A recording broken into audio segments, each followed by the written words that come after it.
I've always prided myself on having a pretty good internal GPS. I've lived in this town for 5 years, and I honestly thought I knew every shortcut and back road within 20 miles. But apparently I was wrong. Last summer, I was looking for some extra cash. College isn't getting any cheaper, right? And I stumbled on this listing for a warehouse security gig. The pay was way higher than it should have been for just sitting in a booth. But I was broke and didn't ask questions. Looking back, that was the first red flag. Now, I'm not even sure if the road I drove on that night is actually on the map. The address they gave me led me out toward the old industrial district, way past where the streetlights end. I was driving my old beat-up truck, just following the blue line on my phone, until I hit a gravel road. It looked like it hadn't been maintained since the 90s. Then I saw it. A massive, gray concrete building with no windows. There were no signs, no logos, just a single gate with a keypad. I typed in the code from the email, and the gate buzzed open with this heavy, metallic groan. I parked and walked to the entrance. A guy was waiting there to hand off the keys. He looked exhausted, like he hadn't slept in a week. He didn't even introduce himself. He just handed me a heavy ring of keys and a flashlight. "Don't open the doors in hallway B," he said. That was it. No hello, no here's the bathroom. He just walked to his car and peeled out of the gravel lot like his life depended on it. The first 3 hours were fine, just boring. I walked the perimeter, my flashlight cutting through the thickest dust I've ever seen. But around 2 a.m., things got weird. I was looking for the break room to grab some water, and I realized I had somehow ended up in hallway B. Every door in that hallway was numbered, but the numbers were wrong. 102, 103, 103 Alpha, 104. I stopped in front of 103 Alpha. I could hear something behind it. It wasn't a person. It sounded like a dozen birds all fluttering their wings at the same time. Just a frantic, dry scratching sound against the metal. If you're still listening, you might want to subscribe. I remembered what the guy said, so I kept walking. But then I noticed the exit sign. I followed it, expecting to reach the lobby. Instead, the hallway just ended. It didn't lead to a wall. It just opened up into another identical hallway. I checked my phone. No signal. I started to panic. I turned around to go back to the entrance, but the door I had just come through was gone. It was just a solid concrete wall. No seams, no handle. Nothing. I spent the next 4 hours walking. Every time I turned a corner, the building felt bigger. The air started to smell like old copper and wet concrete. Then I heard the footsteps. They weren't coming from behind me. They were coming from above me, in the ceiling tiles. Heavy, deliberate thuds, like someone was crawling on all fours right over my head. I didn't look up. I just ran. I didn't care about the rules anymore. I just started hitting every door handle I saw. Finally, one gave way. I burst through it and found myself outside. But I wasn't at the warehouse anymore.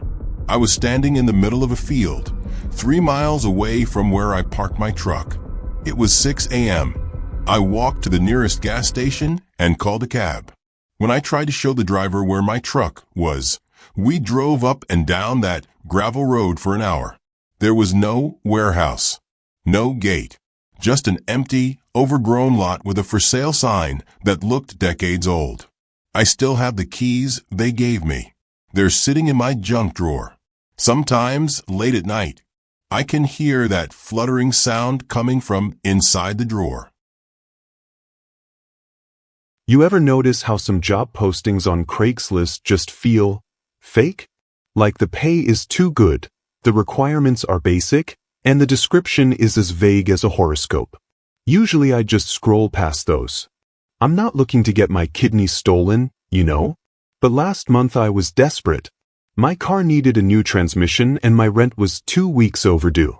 So when I saw a listing for an overnight facility observer paying $45 an hour for an 11 p.m. to 7 a.m. shift, I didn't ask questions.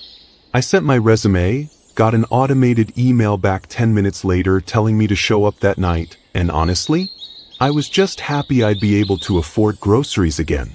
I figured it was just some boring warehouse job where I'd sit on my phone all night. I wish that's what it was. The address took me way out past the old reservoir.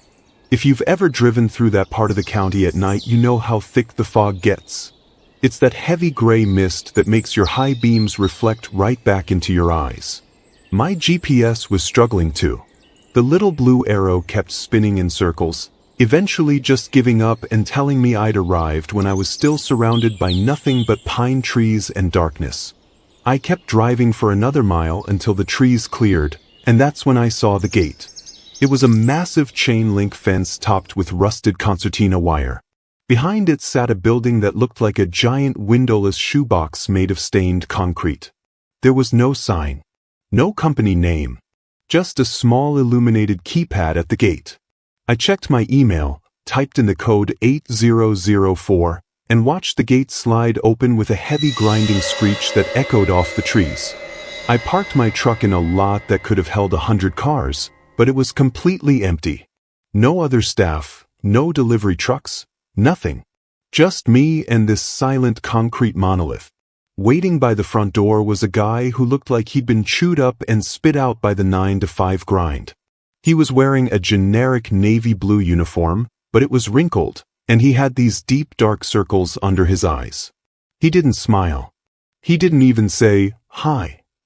You the new guy?" he asked. His voice was raspy, like he hadn't used it in days. I nodded. "Yeah, I'm Dave. Here for the observer shift." He didn't care. He just reached into his pocket and handed me a lanyard with a plastic keycard and a heavy old-fashioned brass key. The card gets you through the interior doors. The key is for the basement, but don't go down there unless the alarm on the 3rd floor trips. If it trips, you leave. You don't check it. You just walk out the front door and go home. You'll still get paid. I laughed, thinking he was hazing me. Wait, so if the alarm goes off, I just quit for the night? He didn't laugh back. He just stared at me with these flat, dead eyes. "I'm not joking, Dave. And one more thing, don't count the hallways. Just do your rounds and stay in the light. The bulbs in the north wing flicker, but they never actually burn out. If one goes dark, move fast." Before I could ask what that was supposed to mean, he walked past me, got into a dusty sedan, and drove off. I was officially alone. The inside of the building was exactly what you'd expect. Long fluorescent-lit hallways with that cheap linoleum flooring that squeaks when your shoes are wet. It smelled like industrial cleaner and old paper.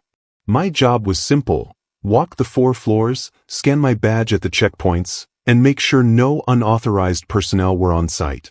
The first hour was mind-numbing. I put on a podcast, walked the loops, and checked the empty offices. Most of them didn't even have furniture, just empty desks and disconnected phones.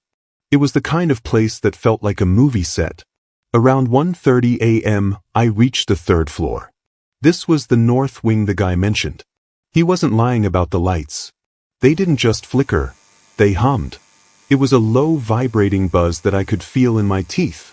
I was walking toward the 3rd checkpoint when I noticed something. I'd passed the same fire extinguisher 3 times. Now, I'm not saying I was lost. It's a straight hallway. You walk down, you hit the turn, you walk back. But I'd been walking for 10 minutes and hadn't hit a turn yet. I looked back behind me. The hallway stretched into a pitch-black point. I looked ahead. Same thing. I stopped. The buzzing of the lights suddenly felt much louder. I decided to check one of the doors. I swiped my badge, and the light on the reader turned green. I pushed it open, expecting an office. Instead, it was a bathroom. A perfectly normal tiled bathroom. Except when I walked in, I noticed there were no mirrors. Where the mirrors should have been, there were just smooth gray slabs of concrete. I turned the sink on to wash my face, trying to shake off the weirdness. The water came out cold. Bone-chillingly cold. I looked down at the drain, and that's when I heard it. A whisper. It wasn't coming from the hallway. It was coming from inside the pipes. It sounded like a woman's voice, but it was distorted, like she was speaking underwater. "Is it 7 o'clock yet?" she asked. I backed away from the sink so fast I tripped over my own feet. I didn't answer. I bolted out of the bathroom and back into the hallway.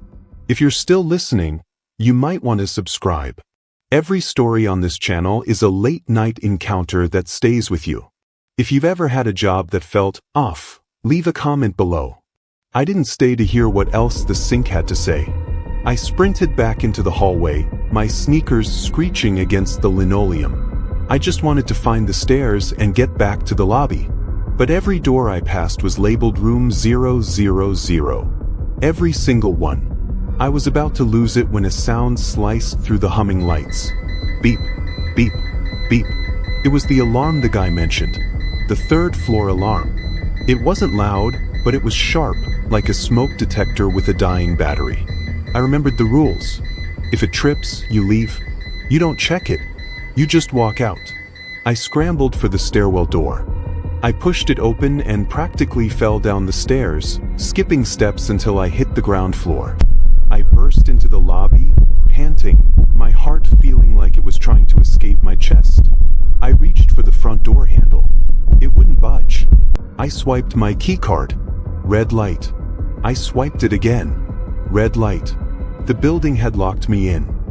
That's when I remembered the heavy brass key. The one the guy said was for the basement. I didn't want to go down there. Everything in my gut was telling me that the basement was a trap. But it was the only other key I had.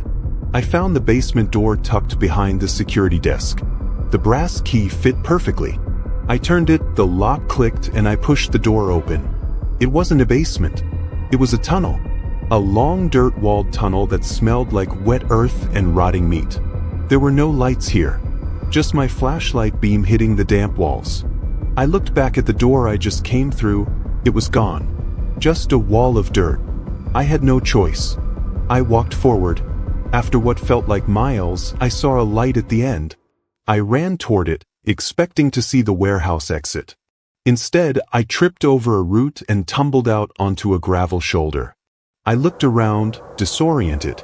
I was on the side of the highway, miles away from the industrial district.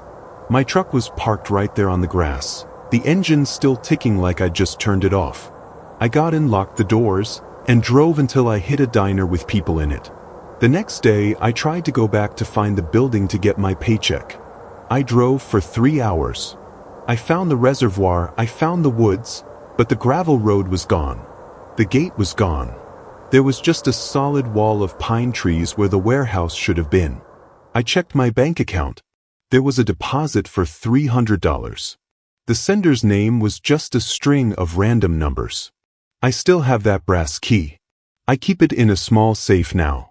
Because every Tuesday at 3:15 a.m., the key starts to vibrate. And I can hear that faint beep.